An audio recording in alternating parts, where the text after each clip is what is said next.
함께 기도하고 오늘 강의를 시작하도록 하겠습니다. 하나님 감사합니다. 오늘 우리를 또 이 자리에 불러주시고 또 우리가 오늘 함께 나눠야 할 말씀을 무엇인지 또 우리의 마음을 하나님의 말씀을 향하게 해주신 하나님 은혜에 감사드립니다. 오늘 우리가 함께 나누는 이 말씀을 깊이 있게 마음에 새기게 해주시고 또 우리가 알게 된 이 말씀들을 또 우리가 전해야 할 사람들에게 올바르게 전할 수 있도록 우리를 인도하여 주시옵소서. 모든 말씀 우리 주 예수 그리스도 이름으로 기도드립니다. 아멘. 네, 오늘 교사 강의로 이제 소결이 문답 31문 효력 있는 부르심은 무엇인가? 인데요. 그에 대한 답은 효력 있는 부르심은 하나님의 영이 하시는 일이니 우리의 죄와 비참함을 깨닫게 하시고 또 우리의 마음을 밝혀 그리스도를 알게 하시고 우리의 의지를 새롭게 하시고 우리를 권하사 능히 복음 중에 값없이 주시는 예수 그리스도를 믿도록 하시는 것이다. 오늘 목사님 설교 말씀을 여러분들 좀 관심 있게 좀 잘 들었는지 모르겠어요.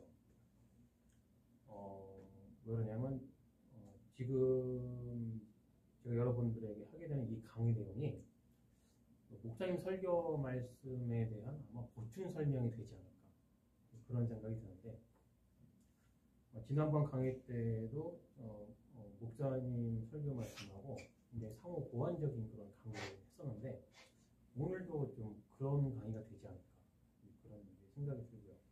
왜냐하면 여기 답에 나와 있지만 효력 있는 부르심이라 하나님의 영이 하시는 일입니다.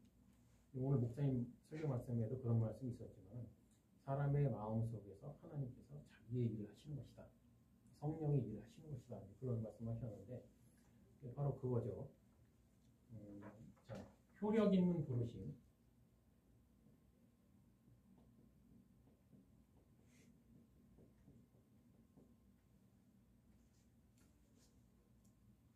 자, 여기에서 중요한 것이 있는데 뭐냐면 성령의 일인데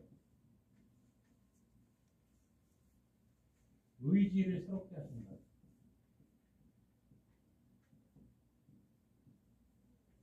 의지를 새롭게 하신다고 하거든요. 자, 그러면은 여기에서 무엇을 유추할 수 있냐면 의지가 실제한다는 거죠. 의지의 실제. 의지란 실제한다. 이거를 왜 얘기하냐면은 개혁주의에서 선택과 예정을 이야기할 때에 알미니안주의에서는 그러면은 개혁주의는 사람의 의지를 부정하는 거냐 라는 이야기를 한단 말이에요. 자, 여러분들이 지난번 이제 강의를 통해서 펠라기우스주의 그다음에 반펠라기우스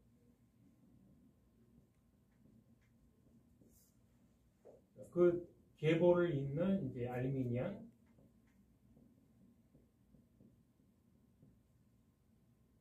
그 이후에 이제 자유주의 신학이 그 계보를 이끌어요.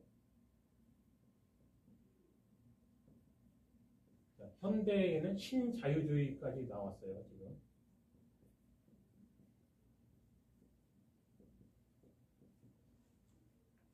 자, 이들이 이 계보를 잇는 사람들인데 이 사람들의 공통점이 무엇이냐면은 자유의지를 주장한다는 거죠.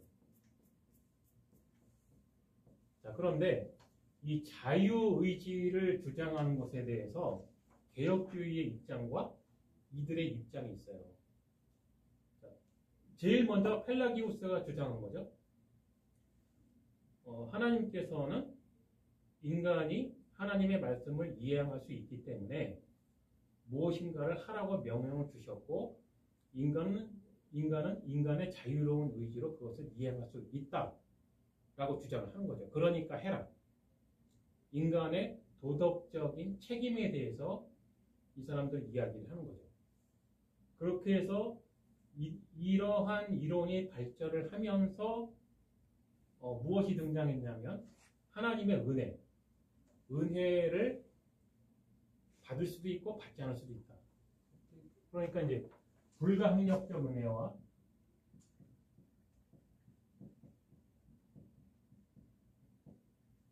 항력적 은혜죠.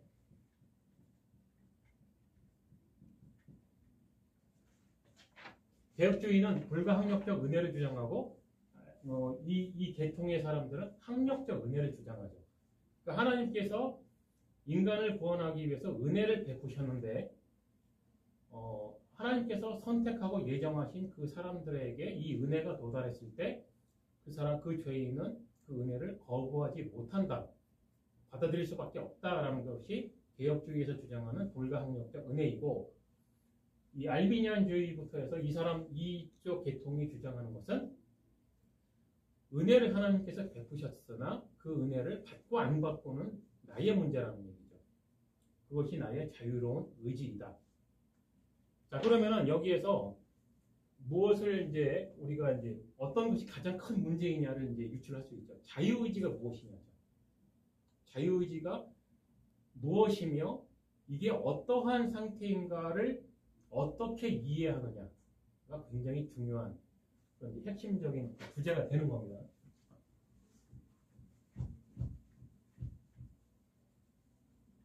지금부터 제가 설명을 하는 것은 제가 고안을 했어요. 이 자유의지를 어떻게 하면 참 쉽게 설명할 수 있고 자세하게 설명할 수 있을까를 참 고민을 많이 했어요. 왜냐하면 수많은 신학자들이 이 자유의지 때문에 몇백 년을 싸웠잖아요. 몇백 년이 아니라 거의 2000년 이상으로 싸웠다고 보면 돼요, 사실은. 그렇다고 제가 특출난 사람이 아니라 그게 아니고 고민을 하다 보니까 이런 방법으로 설명하면 어떨까라는 이제 생각으로 제가 이제 고안을 해왔어요.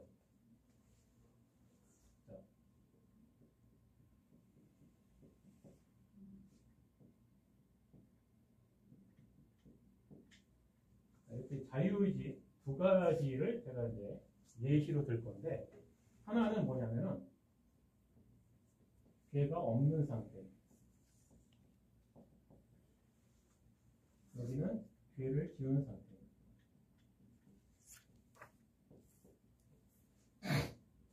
일단 자유의지가 무엇인가에 대한 정의를 한번 생각해 보죠. 자, 자유는 자유이고 자유롭다는 뜻이잖아요. 의지는 무엇인가? 의지라는 거는 좀 쉽게 말하면 내 마음이잖아요, 사실. 내 마음. 선택하는 것. 우리는 매일매일 선택을 하잖아요. 아침에는 뭘 먹을까? 점심에는 뭘 먹을까? 메뉴를 선택할 때 짜장이냐, 짬뽕이냐. 고민하다 보니까 짬짜면도 나오고, 이런 식으로. 그래서 결국에는 의지라는 건 내 마음이죠. 내가 무엇을 선택할 것인가. 자, 인간이 죄가 없던 상태나 죄를 지은 상태나 이 자유의지는 없어지지 않고 동일하게 인간에게는 의지가 있다. 왜냐하면 오늘 31문의 답에서도 우리의 의지를 새롭게 하시고 라는 말이 있듯이 우리에게는 의지가 실제한다는 것이 성경의 증언이잖아요. 그렇기 때문에 어떤 상태든지 의지는 여전히 존재하고 있다. 그런데 죄가 없는 상태의 이 내 마음, 자유의지는 이것을 이제 이 테두리를 마음으로 예를 드는 거예요. 이것을 이제 마음으로 예를 들고 내 마음 속에 무엇이 있었냐면은 하나님의 말씀, 지식이라고도 하죠. 그 다음에 지정의가 있었어요. 지정이라는 것은 인간이 죄가 없는 상태였기 때문에 지식이 있었고 의로움이 있었고 그 다음에 하나님께 예배를 드릴 수 있는 그런 정한 마음이 있었죠.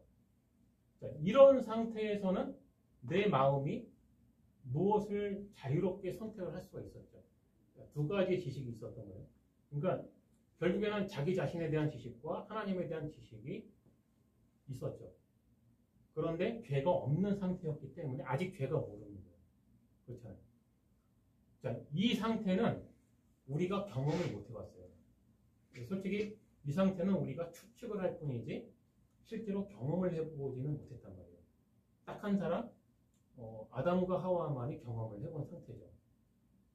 이 상태에서 이 사람들은 하나님의 말씀을 선택하느냐 아니면 죄를 선택하느냐 하는 그 자유로운 선택할 수 있는 그런 의지와 능력이 있었던 거죠. 능력 부분이 상당히 중요해요. 여기에는 이제 능력도 포함이 됩니다. 선택할 수 있는 능력이 있었다는 거죠. 어느 쪽이든. 그런데 그 자유로운 능력으로 죄를 선택을 한 거죠. 죄를 선택했다는 것은 즉 하나님의 말씀을 순종하지 않았다는 거죠. 하나님께서 정하신 법을 자, 선악과라는 것은 중요하지 않다 그랬죠. 제가 이전에 한번 선악과 여기 이제 열매가 딸렸는데 이게 무슨 열매이든지 이거는 상관이 없다. 성경이 기록하지 않은 것도 그건 중요하지가 않으니까. 뭐 사람들은 이제 교회에서 연극을 할 때 사과로 표현하지만 사과는 죄가 없다. 중요한 건 하나님께서 이 열매를 먹으면 범죄하는 것이다. 먹으면 죽는다라고 하는 하나님의 말씀이 중요하다는 거죠. 왜? 하나님이 이것이 악이다라고 정하기 때문에 그건 악인 거예요. 근데 사람은 이거를 따먹었을 때 무슨 죄라고 따먹었냐? 그건 하나님 말씀이고 내가 보기엔 죄가 아니라는 거죠. 그거 하나 먹는 행위가 뭐가 그렇게까지 뭐 나쁜 거라서. 그리고 안 그래도 그런 생각하고 있었는데 뱀이 와서 꼬드긴 거죠. 네가 그걸 먹으면 하나님처럼 된다. 그래서 먹지 말라고 한 것이다 라고 하는 아주 이제 유혹의 말을 하죠. 그래서 결국에는 사람은 하나님처럼 되고자 선악과를 선택을 했다는 거죠. 이것이 바로 하나님께서 정하신 법을 하나님이 죄이며 악이라고 정해주신 것을 인정하지 않는 거예요. 왜? 그거는 하나님의 기준이고 내 기준으로 봤을 때 그건 아니라는 거죠. 그렇게 해서 사람은 이제 죄를 짓게 됐어요. 자, 그러면 죄를 지은 상태에서는 어떻게 됐냐? 이걸 다 잃어버리잖아요. 지정의를 잃어버리고 능력도 잃어버려요. 무엇도 잃어버려? 하나님의 말씀, 하나님의 지식도 잃어버리는 거예요. 그래서 무능력하게 돼요.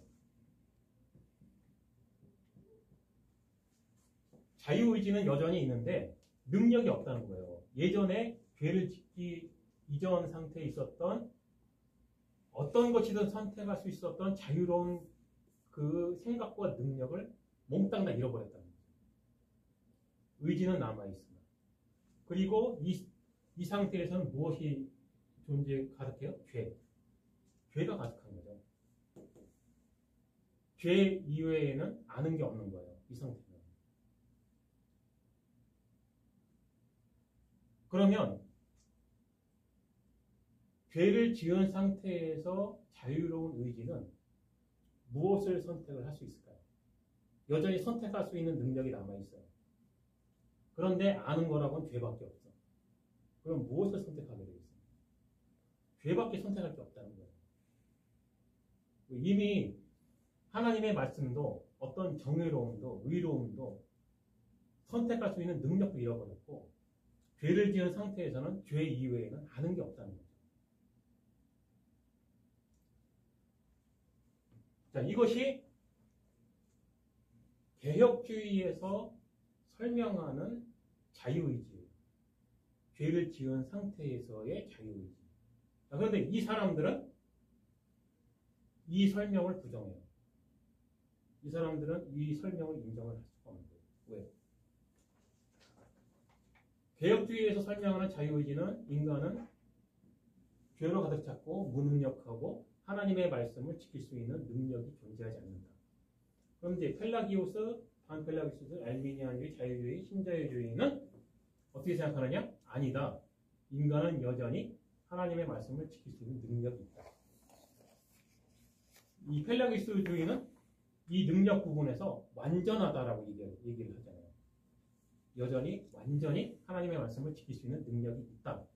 근데 이게 이제 이단으로 정제를 받고 나니까 반펠라기우스가 등장하죠. 그럼 반반으로 하자.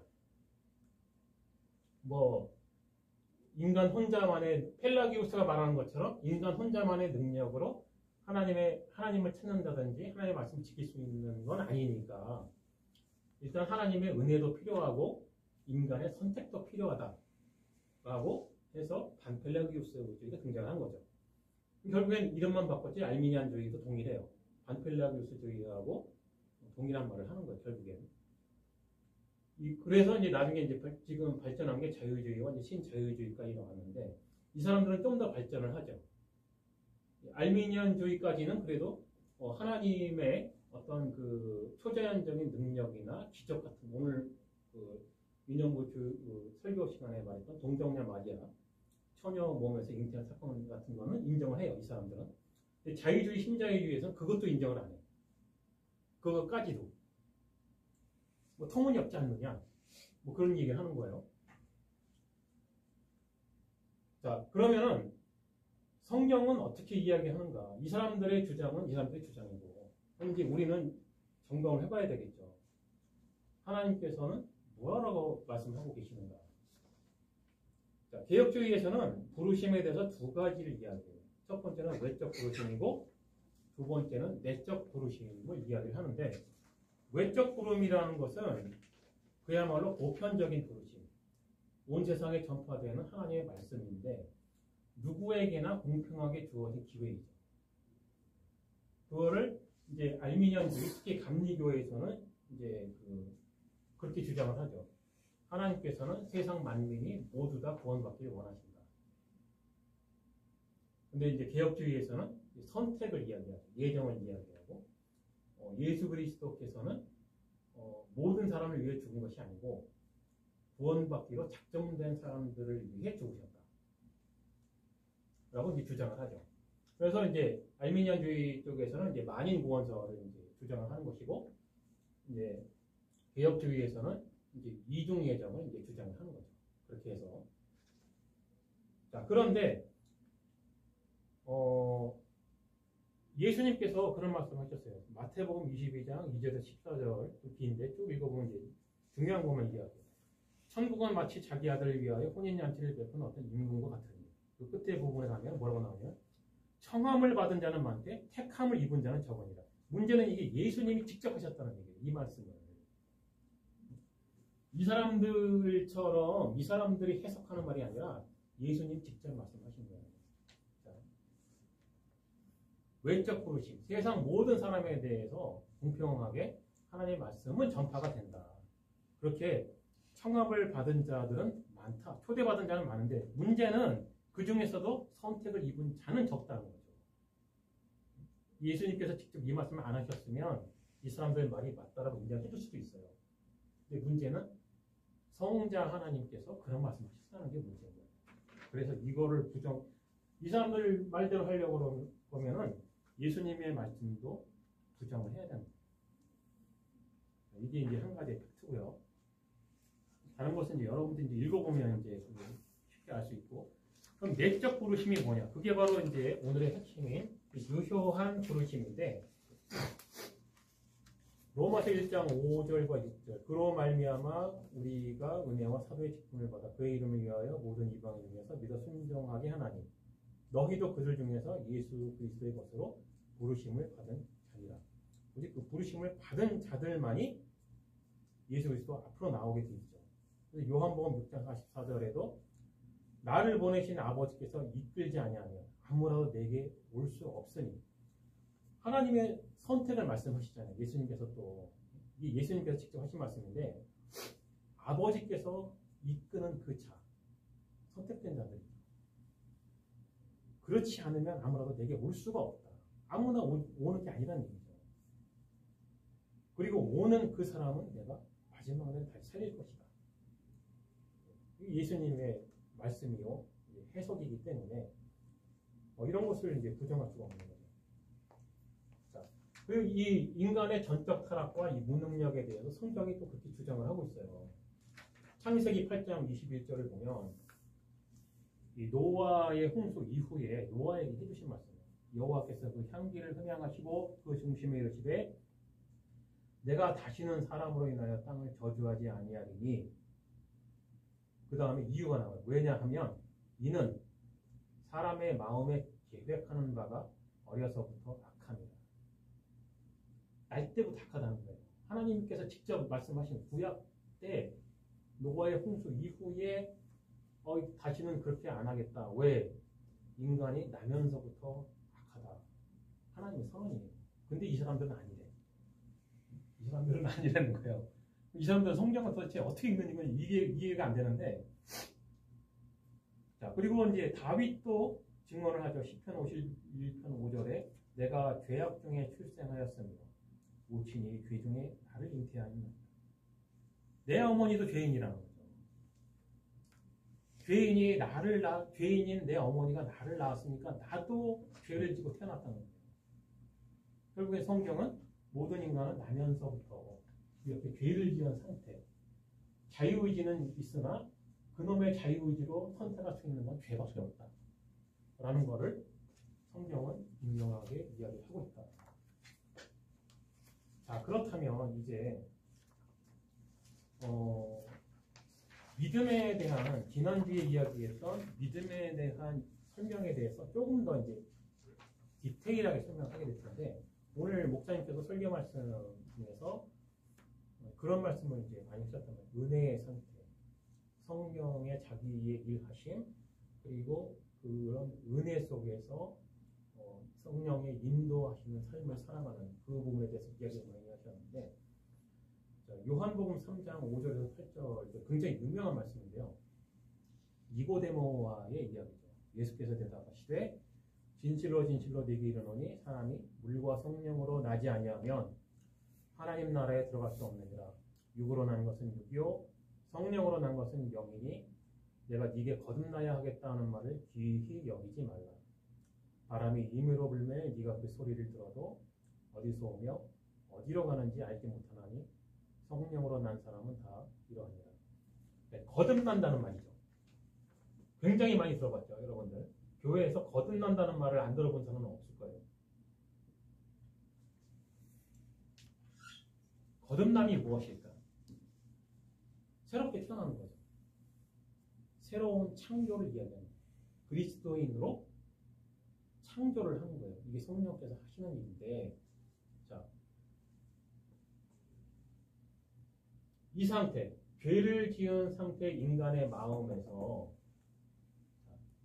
인간의 마음에 자유의지가 있는데 죄밖에 없고 무능력하단 말이에요. 그러면 성령께서는 오늘 그 답에서 계속 제가 그 얘기하는 답에서 의지를 새롭게 하십니다. 자, 이 마음을 새롭게 하신다는 거잖아요. 이게 거듭나는 거잖아요. 물과 성령은 거듭납니다. 어떻게 하느냐? 예수님께서 굉장히 어렵게 말씀을 해주시긴 했어요. 니고데모에게. 바람이 임의로 불매 어디서 불고 어디서 가는지 알지를 못한다. 성령을 아는 사람은 다 이렇다. 라고 말씀하셨는데, 자, 성령께서 이 죄인의 마음에 여기에 플러스 하나님의 말씀을 더해주십니다.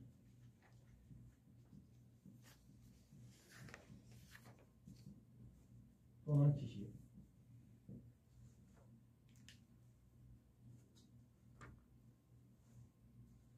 죄밖에 모르던 인간의 마음에 하나님에 대한 지식이 들어온 거예요. 자, 이 상태가 그래도 여전히 죄가 없었던 상태의 인간의 마음과는 다른 상태예요. 자, 여기도 하나님의 말씀이 있죠. 여기도 하나님의 말씀이 있어요. 문제는 이 부분이 틀려요. 인간의 무엇인가를 선택할 수 있는 능력과 지정의와 여기에서는 죄가 존재한다는 거예요. 자, 이게 성도의 상태예요. 성도는 죄와 하나님의 말씀이 동시에 공존을 해요. 이 상태에서 굉장히 어려워지기 시작해요. 어떻게 어려워지냐? 그런데 굉장히 이게 바로 은혜예요. 이게 바로 은혜예요. 여러분들 혹시 성경이 있으면 좋은데 없으면 제가 읽어주고 이번 주에 제가 우리 그 성경 읽기에서 이것도 하나님의 참 인도하심이다라고 생각할 수밖에 없는데, 느헤미야 8장을 보면서 정말 개인적으로 감동을 했는데, 이것은 또 하나의 간증의 말이지만 오늘 버스를 타고 오면서 이거를 이 상태를 좀 더 어떻게 설명을 잘할 수 있을까를 고민을 했어요. 그런데 다시 느헤미야 8장을 보게 됐는데 처음에 받았던 감동과 또 다른 감동을 받았어요. 오늘 아침 버스에서 느헤미야 8장을 보면서 이게 이거에 대한 설명이었구나 하는 걸 알았어요. 정말 놀랐어요. 근데 이거는 무슨 생각이 들었냐면은 나 개인에게도 참 은혜이지만 이거는 참 여러분들을 위해 준비된 말씀이 아닐까, 그런 생각을 하게 됐어요. 조금 시간이 길어지더라도 이 부분을 좀 읽어주고 싶은데, 느헤미야 8장은 진짜 교회의 모습이에요. 교회 그 자체. 자, 이스라엘 자손이 그 본성에 거하였더니 7월에 이르러는 모든 백성이 일제히 수문 앞 광장에 모여 학사 에스라에게 여호와께서 이스라엘에게 명하신 모세의 율법책을 가지고 오기를 청하며, 무슨 말이에요? 백성들이, 교회로 치면 성도들이 목사님에게 성경 말씀을 가져오라고 부탁을 하거든요. 목사님이 설교 말씀 들으라고 사람들 부른 게 아니고 백성들이 하나님의 말씀을 찾기 시작합니다. 여기서부터가 성령의 사역하심이에요. 왜? 이 사람들이 왜 이런 마음을 가졌냐? 죽도록 고생을 했거든요. 그들의 조상들의 죄, 그리고 그 사람들 본인들의 죄에 의해서 전쟁 포로가 됐어요. 끌려갔다가 예전에 한번 배웠죠. 바사왕 고레스에 의해서 다시 이스라엘 땅으로 포로 귀환이 되잖아요. 이 사람들이 지금 그 사람들이에요. 울면서 돌아요. 그러면서 하나님의 말씀을 생각합니다. 그래서 이 사람들이 회개하는 마음으로 하나님의 말씀을 찾기 시작한 거예요. 거기에 하나님께서는 에스라, 그 다음에 느헤미야, 이 사람들을 준비하시고 함께 보내주십니다. 그래서 이 사람들이 에스라에게 하나님의 말씀을 가르쳐달라고 요청을 하는 거예요. 지금 이 상황이. 2절에 보면 7월 1일에 제사장 에스라가 율법책을 가지고 남자 여자 모두 알아들을 만한 회중 앞에 이르러 율법책을 가지고, 성경책을 가지고 왔다는 거예요. 수문 앞 광장에서 새벽부터 오전까지, 해 뜰 때부터 한 12시까지라는 얘기죠. 한 6시간 정도, 5시간, 6시간 정도를 남자 여자 모두 알아들을 만한 자의 앞에 읽음에 뭇 백성이 그 율법책에 귀를 두으려는데 하나님의 말씀을 듣기 시작했다는 거죠. 이 마음 자체가 이 사람들의, 죄인들의 마음에 하나님의 말씀이 들어오기 시작한 거죠. 성령에 의해서. 때 학사 에스라가 특별히 지은 나무 강단의 섬에, 저기 뭐 강대상이죠. 교회로 치면. 예. 그 뒤는 이제 어떤 그 장로, 마치 장로들 같아요. 장로들 집사하고 이런. 그 다음에 학사 에스라가 모든 백성에 서서 저희 목전에 책을 펼 때에 모든 백성이 일어서니라. 하나님 말씀에 대한 존경심입니다. 이 부분은 한국 교회에서는 안 하는데 우리 멕시코 교회에서는 실제로 공적 예배에서 성경 말씀을 딱 읽으면 다 일어나요. 앉아서 성경 말씀 안 들어요. 실제로. 한국에서는 이게 안 돼 있는데 그건 이제 문화의 차이니까 그런 거는 뭐. 에스라가 광대하신 하나님 여호와를 송축하며 모든 백성이 손을 들고 아멘 아멘 응답하고 몸을 굽혀 얼굴을 땅에 대고 여호와께 경배하였느니라. 7절이 위에는 이제 명단인데 다 그 처소에 있는 백성에게 율법을 깨닫게 하는데, 이 사람들이 하나님의 말씀을 읽어만 준 게 아니라 해석을 했다는 거잖아요. 그렇죠? 하나님의 율법책을 낭독하고 그 뜻을 해석하여, 바로 해석이라는 말이 직접 나와요. 해석하여 백성으로 그 낭독하는 것을 다 깨닫게 하며, 오늘 목사님 말씀에도 그런 말씀 하시잖아요. 어떤 신비주의적인 유시입니다 있던 게 아니고, 제가 지난번에도 강조했다시피 이성적인 믿음, 이게 하나님께서 요구하시는 바예요. 바로 이게 진정한 교회의 모습이에요. 하나님의 말씀을 신비적으로 무슨 뭐 이렇게 던지는 게 아니라 읽어주고 이게 무슨 말씀인지 설명을 하고 있다. 올바른 해석을 해주고 있고 알아들을 수 있게. 백성이 율법의 말씀을 듣고 다 우는지라 회개하기 시작했어요. 이 하나님의 말씀이 죄인의 마음에 딱 들어오면서부터 이제 내 죄와 하나님의 말씀이 비교당하기 시작하는 거예요. 이 상태가. 자, 백성이 율법의 말씀을 듣고서 우는지라 총독 느헤미야와 제사장 중 학사 에스라와 백성을 가르치는 레위 사람들. 그러니까 백성을 가르치는 레위 사람들. 원래 제사장으로 알려져 있잖아요. 레위 사람들. 그러니까 레위 사람들이 제사만 지내는 게 아니라 하나님의 말씀을 백성에게 가르쳐야 되는 의무가 있었어요. 이걸 안 했을 때 나라가 망한 거예요. 교회도 마찬가지예요. 그래서 교육을 가장 중요하게 저는 여기는데 그게 없으면 그 교회도 망하는 거예요. 모든 백성에게 이르기를 오늘은 너희 하나님 여호와의 성일이니 슬퍼하지 말며 울지 말라. 느헤미야가 또 이르기를 너희는 가서 살찐 것을 먹고 단 것을 마시되 예비치 못한 자에게는 너희가 나눠주라. 이날은 우리 주의 성일이니 근심하지 말라. 여호와를 기뻐하는 것이 너희의 힘이니라. 이 부분에서 제가 확 갔어요. 여호와를 기뻐하는 것이 너희의 힘이니라. 잘 생각해 보세요. 죄인의 마음에 죄는 여전히 존재하는데 하나님의 말씀이 들어오고 여기에서 뭐가 공존했어요? 슬픔과 플러스 기쁨. 이거 잊지 마세요. 이게 진정한 성도의 상태예요. 슬픔과 기쁨이 공존하는 마음이 진짜 믿음을 가진 자들의 마음이에요. 왜? 자기 자신에 대한 지식. 나는 분명히 죄인이라는 걸 깨달았어요. 근데 내 마음에 성령에 의해서 하나님의 말씀이 밀고 들어왔어요. 그래서 죄인의 마음, 죄인의 자유의지에는 죄와 거룩하신 하나님의 말씀이 공존을 하는 거예요. 공존. 그러면 동시에 두 가지의 감정을 느낄 수밖에 없어요. 슬픈 마음과 기쁜 마음. 어쩌라는 거예요 도대체. 슬픔과 기쁨이 공존한다는 그 감정을 한번 생각해 봤어요. 이게 굉장히 어려운 건데 진짜 참 믿음을 가진 성도가 아닌다면 이거를 몰라요. 저는 이 느헤미야서 이 부분을 읽으면서 저는 금방 깨달았어요. 왜? 내가 이 상태를 지나갔으니까. 지금도 그렇고. 지금도 마찬가지로 나에게는 항상 내 죄의 무게와 하나님 말씀의 은혜가 공존을 해요. 그러다 보니까 기쁘기도 하고 슬프기도 하고 왔다리 갔다리 하는 거예요. 이게 근데 그게 기쁨인지 몰랐어요. 분명히 감정은 가지고 있는데 그게 기쁨이라는 단어로 표현은 되지는 않았었어요. 그냥 그저 감사할 뿐이었으니까.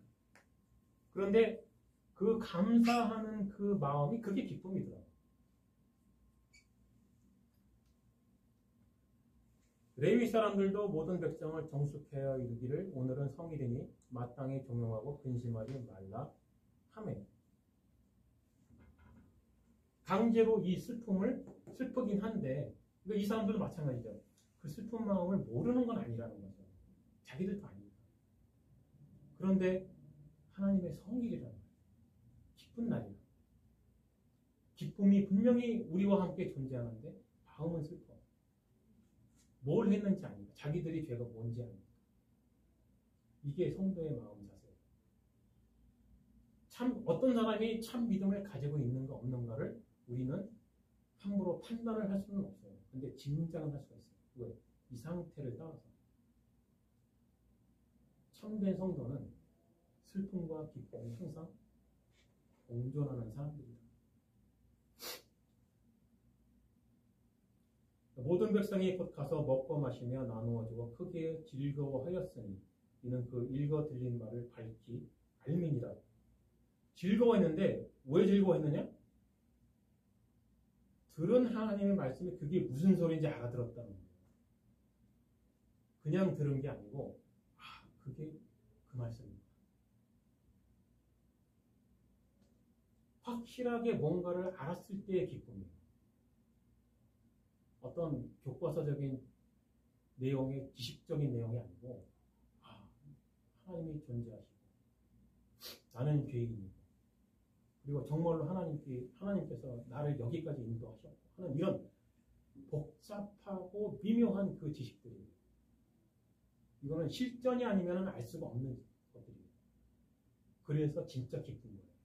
슬프기도 하고.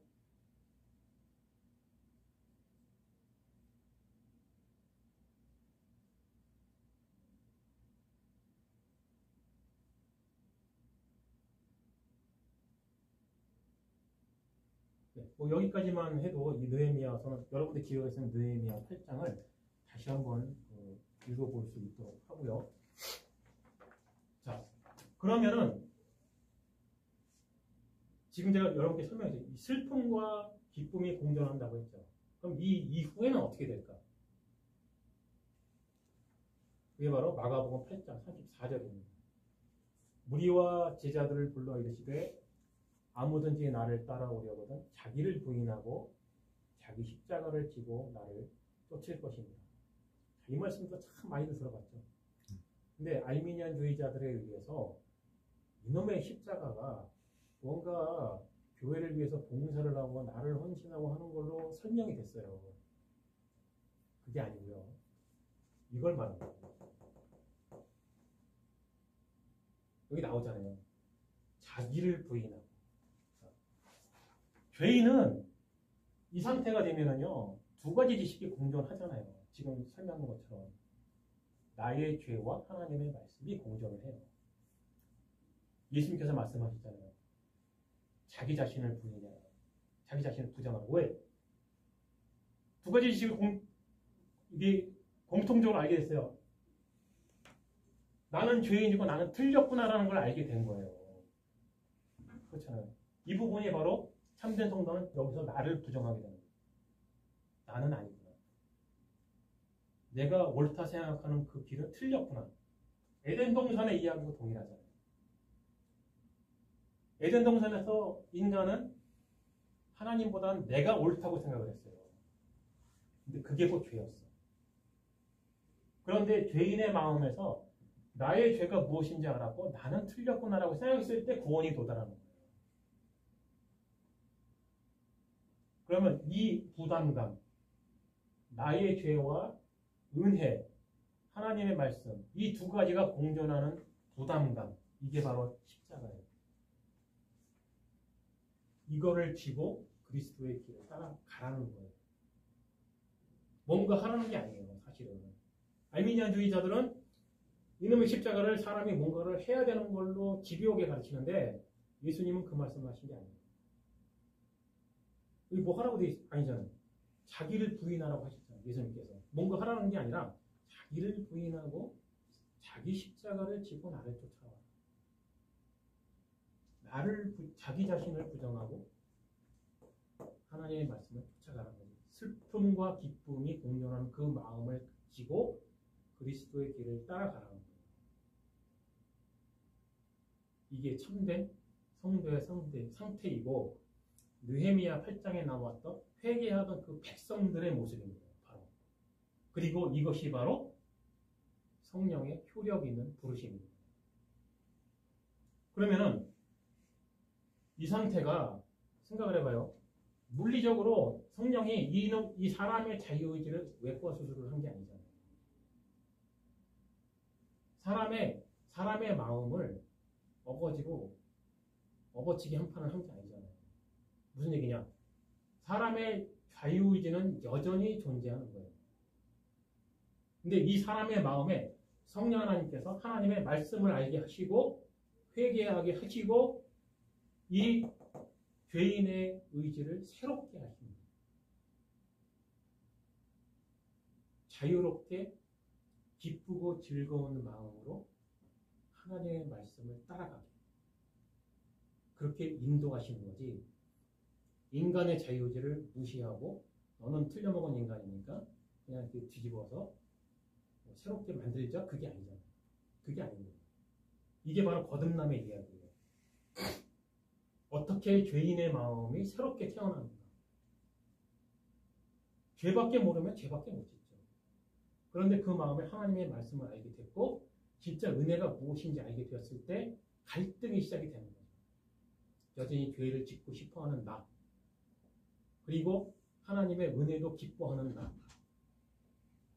하나님의 말씀도 지키고 싶고 내 죄도 여전히 짓고 싶은 갈등이 오락가락하는 그 마음. 그게 바로 십자가 그 자체예요. 그렇게 해서 성령께서는 이렇게 된 상태의 성도를 이끌어 가시죠. 성도의 삶으로 이끌어 가시는 거예요. 왜? 마지막 날까지 이 갈등은 멈추지 않아요. 사람은. 우리의 육체의 생명이 다하는 날까지 이 갈등은 하루도 멈추는 날이 없어요. 지속적인 갈등. 그렇지만 성령께서 하나님께서 약속하신 건 뭐예요? 그 중에 하나도 잃어버리지 않는다. 참된 성도는 그 말씀을 믿는 거예요. 다윗이나 어떤 그런 믿음의 선배들이 갈등하는 게 뭐예요? 오늘도 목사님께서 그 얘기 하셨지만은 이렇게 성도의 생활을 하다가 다시 죄로 빠질 수가 있단 말이에요. 왜냐하면 여전히 죄가 살아있으니까. 죄의 유혹이 온단 말이에요. 그게 너무나 달콤하고 너무나 좋으면 떠날 수도 있어요. 그래서 교회 생활 잘하다가 어느 날 갑자기 타락해서 떠나는 사람을 보고도 낙심할 거 없어요. 그가 진짜 선택받은 사람이면 하나님께서는 그 사람을 놓치지 않아요. 그것도 섭리예요. 오늘 위령부 예배에 참 숫자가 적게 들어왔죠? 실망을 좀 했을 거예요. 근데 그 실망하는 마음은 가지고 있도록 하세요. 그게 교사의 마음이에요. 그러나 그것도 하나님의 섭리입니다. 우리는 그 섭리가 무슨 계획이 있고 어떻게 이끌어 가시는지 몰라요.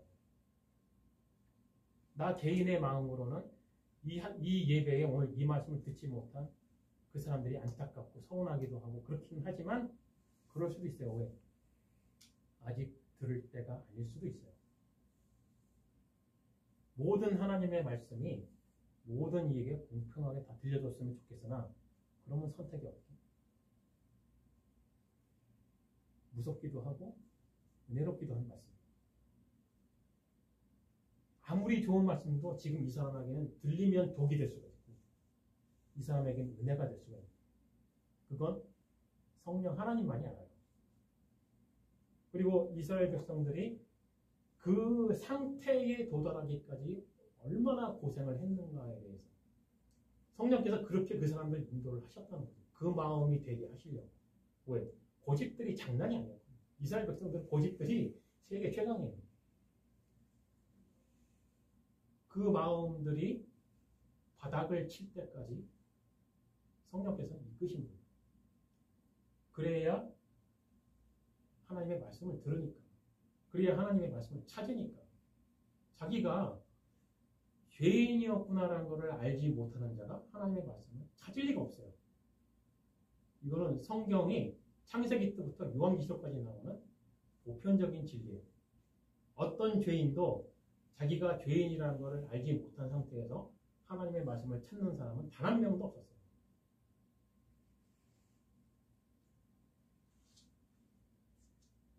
자, 이 부분이 이해가 됐는지 모르겠는데 이 부분이 상당히 중요한 겁니다. 성령이 죄인의 의지를 새롭게 하십니다. 어떻게? 하나님의 말씀으로. 하나님의 말씀을 모르던 죄인에게 하나님을 알게 하시고 하나님에 대한 지식을 알게 하시고 그것을 믿게 하시고 회개하게 하시고 이 모든 것이 성령 하나님의 인도하십니다. 이렇게 해서 죄인의 의지가 새롭게 된다. 그랬을 때 그 상태가 바로 거듭난 상태이다. 그래서 예수님께서 물과 성령으로 거듭나지 아니하는 자는 하나님의 나라에 들어갈 수가 없다. 자, 여기서 이제 그 보충 설명 한 가지만 할 텐데 이제 물과 성령에 대해서 말들이 많죠. 그래서 이제 알미니언주의자들은 물은 물 세례고 성령은 성령 세례다 이런 식으로 설명을 많이 하는데 제가 밑에다가 좀 써놨는데 에스겔서 36장 네. 25절 28절을 읽어보면 이것에 대한 설명이 나와 있어요. 이것에 대한 질문을 받을 수도 있기 때문에 여러분들 설명을 해주는데 그리고 알고 있으면 좋으니까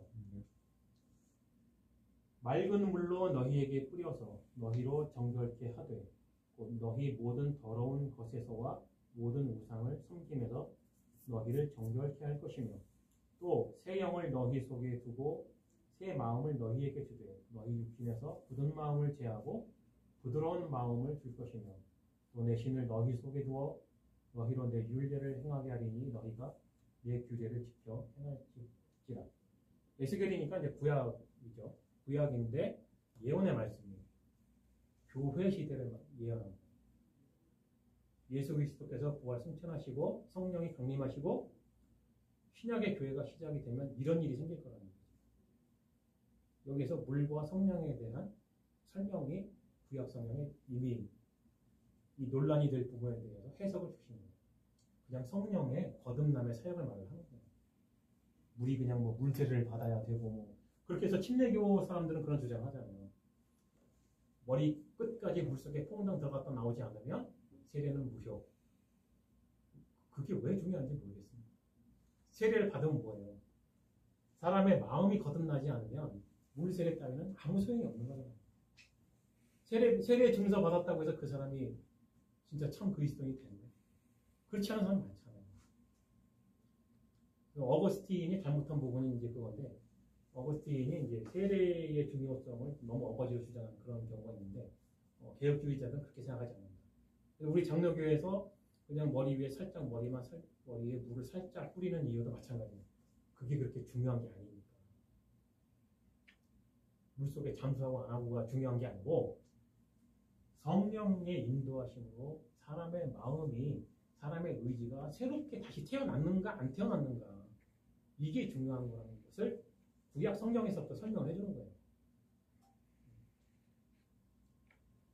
자, 여러분들이 평소에 알고 있었던 그 거듭남의 상태와 그 다음에 자기 십자가 이 부분에 대해서 어쩌면 다시 한번 이제 생각을 하게 된 계기가 됐을 수도 있겠다 이렇게 생각을 하는데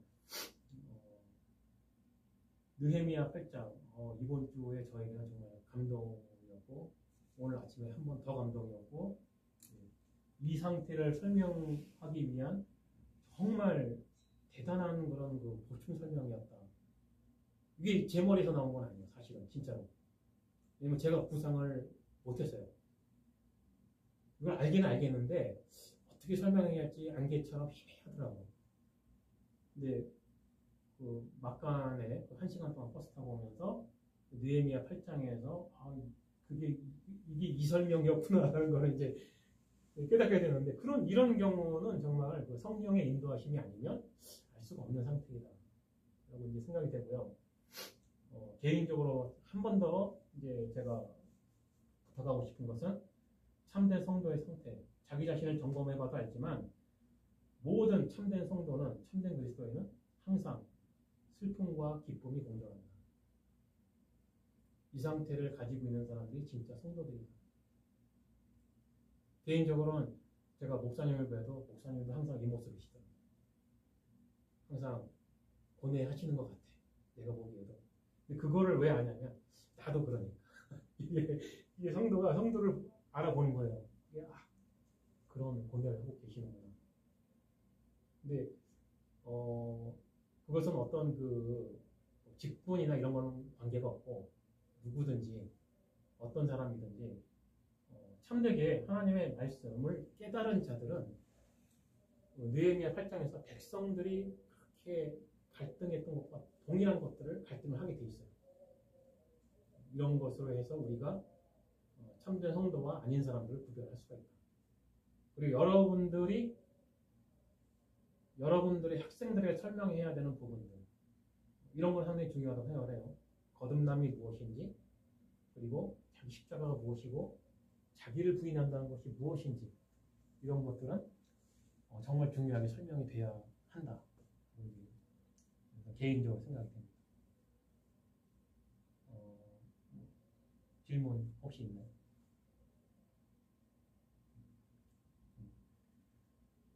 자, 그러면 이 사람들이 주장하는 것처럼 이 설명을 듣고 나면 뭐가 결론이 주어지냐? 개혁주의 신학은 인간의 자유의지를 훼손하지 않는다.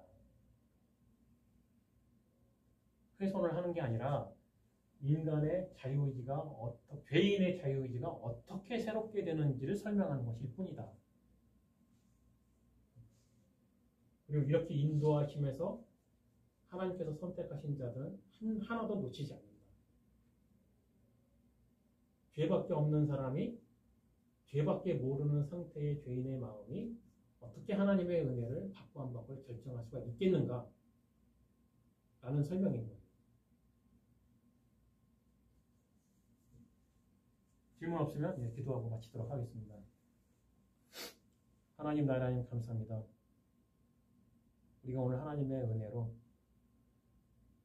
죄인의 마음에 무엇이 있는지 그리고 슬픔과 기쁨이 항상 공존한다는 것을 오늘 함께 나누었습니다. 우리가 주님의 은혜로 참된 성도의 상태가 어떤 것인지를 한번 생각을 해보았습니다. 그러나 이 모든 은혜가 나 스스로에게서 나오는 것이 아니라 오직 성령 하나님의 인도하심으로 이루어지는 것을 우리가 다시 한번 알았습니다. 우리가 하나님께 무엇을 기도를 해야 하는지, 우리가 무엇을 구하고 바라야 하는지를 오늘 다시 한번 알았습니다. 그러나 우리만 아는 것이 아니라 아직 모르는 사람들에게도 이것을 잘 설명할 수 있도록 우리를 인도하여 주시옵소서. 이 모든 말씀 우리 주 예수 그리스도의 이름으로 기도드립니다.